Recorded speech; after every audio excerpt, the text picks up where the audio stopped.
to the section of work done, kinetic energy and GPE. Let's look at a few more examples on how we can actually apply this. Okay, so a ball is 500 grams, which is 0.5 kg. It's dropped from a height of 10 meters. That means we know immediately that there is GPE because this is the height.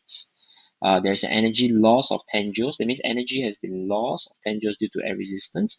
Determine the velocity just before it hits the ground. So when we talk about velocity, the equation that comes to mind will be Ke because kinetic energy equals half mv squared. So this is what happens. The ball is on top, and then it will fall down, and then along the way it loses energy. Okay, so let's go step by step first.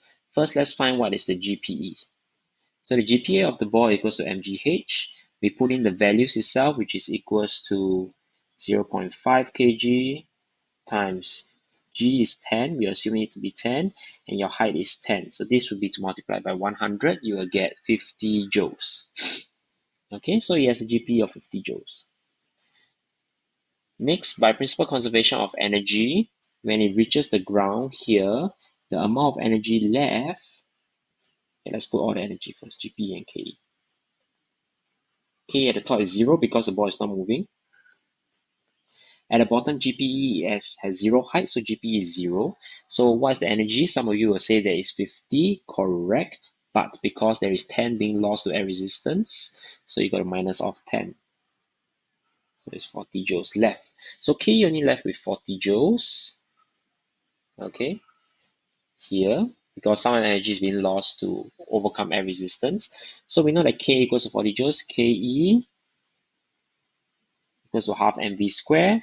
You put in all the values you can find for V, which is 12.6 meters per second.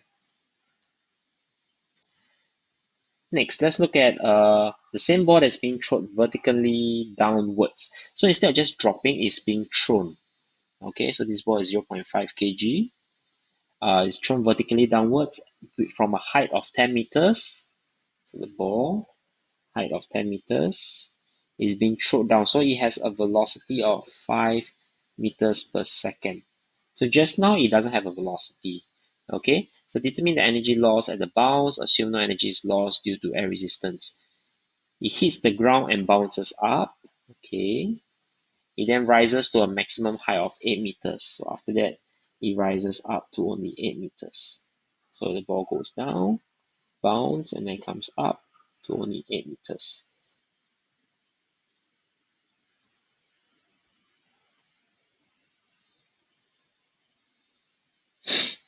Okay, so it's 1, 2, 3.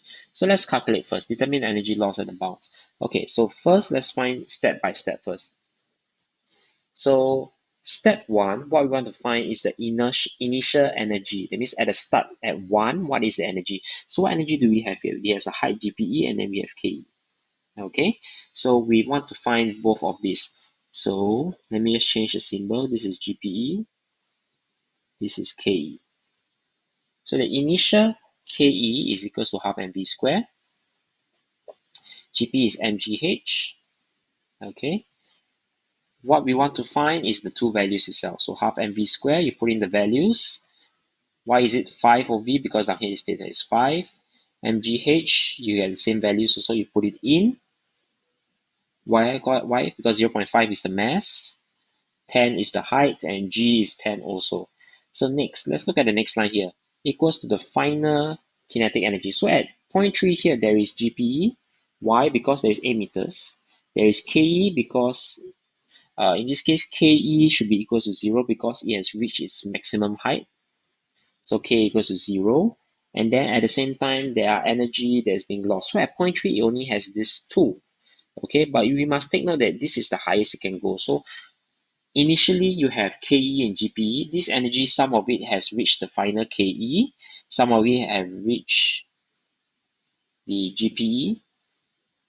And some of it has been lost due to the bounce. So you want to find the loss to this one. So KE is 0.